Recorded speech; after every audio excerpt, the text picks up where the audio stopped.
par cette duplicité qui a duré plus de 18 ans, il a réussi à faire infiltrer notre armée de bout à bout, de telle manière que nous sommes incapables de gagner la guerre. Il est allé trop loin, puisque dans les récents affrontements, il appelait individuellement des officiers qui lui sont encore fidèles pour qu'ils puissent saboter les efforts du chef de l'État, notamment en abandonnant des villages tout entiers et des villes entre les mains des rebelles. Donc depuis longtemps, la rébellion du M23 a comme commandant suprême Joseph Kabila. Et d'ailleurs, par mes renseignements, j'avais appris que Nanga voulait devenir président de l'AFC. Kabila a dit non, non, tu ne peux pas devenir président, tu vas être seulement coordonnateur. Puisque quand tu auras pris Kalemi, moi-même le président, je viendrai pour prendre ma place.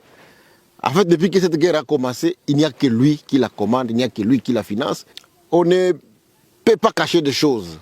Les chefs de l'État, à les nommer, les gens avaient dit qu'ils n'avaient pas raison, mais aujourd'hui, les faits nous donnent raison. Il est allé à Goma pour prendre lui-même les commandements de cette guerre et il a essayé l'objectif.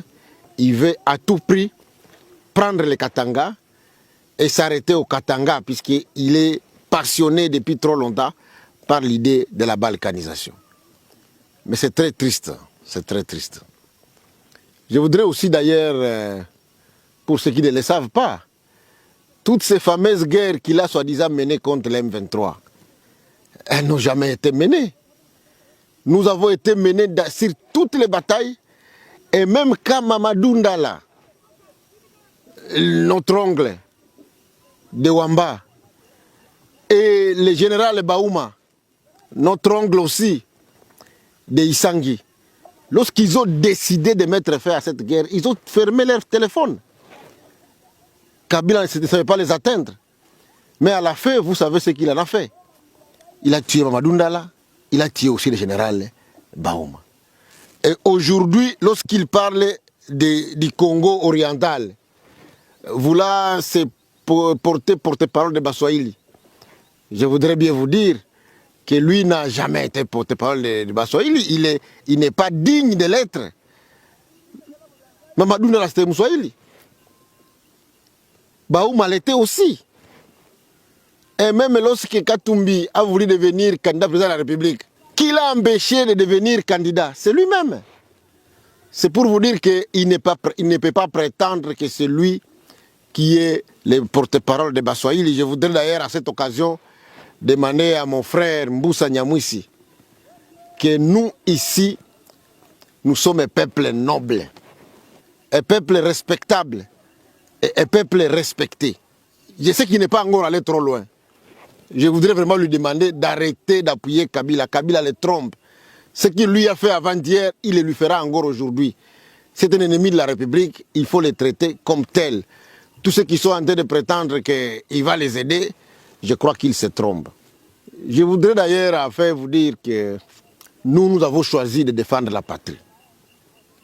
Nous sommes des patriotes, nous sommes des Wazalendo.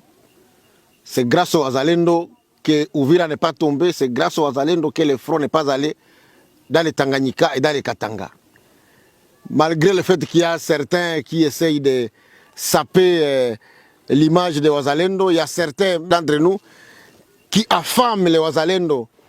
Mais les Wazalendo ont choisi de se battre pour leur terre, pour leur pays. Nous allons continuer notre combat.